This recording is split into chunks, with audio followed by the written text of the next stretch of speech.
My great-great-great-granddad lived in the plains of the Midwest in the late 1800s. His writings and diaries are famous in my family because of the great writer that he was.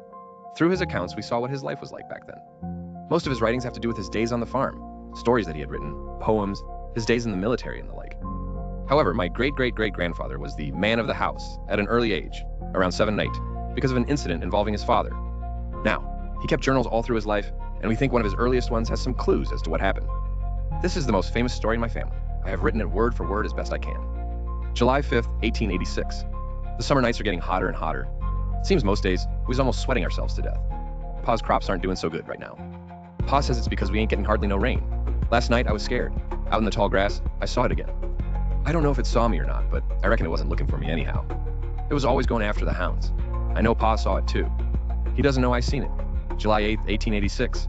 It's been coming around more often now. Usually during the day while we's picking, I can spot it on the edge of the field. I try not to look, but I can't help it. Every now and then I would catch Pa looking too. He would look up, then go back to picking. Looking at that thing always seemed to make him want to pick faster. July 9th, 1886. Last night the hounds started barking like mad. I looked outside to see that thing again, creeping around the edge of the corn. Its slender body moved almost gracefully through the grass and such. It got down on all fours and started hissing at the hounds. I saw its claws start slashing, and when its mouth opened, I could see the outline of its teeth. I noticed then the dark liquid all over the ground. That was about the time Pa came out with his shotgun. He started shooting all that he could, trying to run that thing off. It got down and scuttled off, its big, ugly claws dragging into the ground. Even after it run off, Pa kept shooting. Then, Pa sat on the porch and cried. That was the first time I'd seen Pa cry before. Not even when Jack had to leave to go work for the railroad.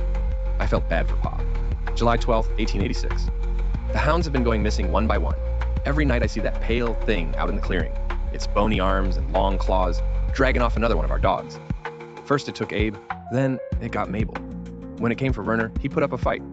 He died fighting just like I reckon a good hound should. Pa's been coming out and shooting off his gun every night now.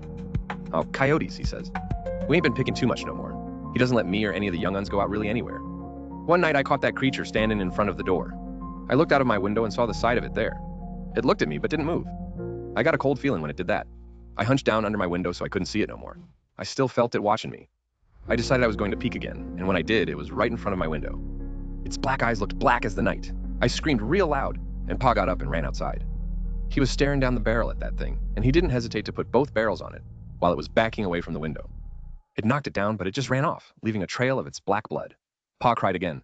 July 15th, 1886. Ma and the little ones, and I had to go live with Grandma and Grandpa in town. I don't exactly know why. All I heard was that Pa had had an accident with his gun, and he wasn't going to be around no more. The creature has stopped coming around since Pa died. I only seen it one more time, as we were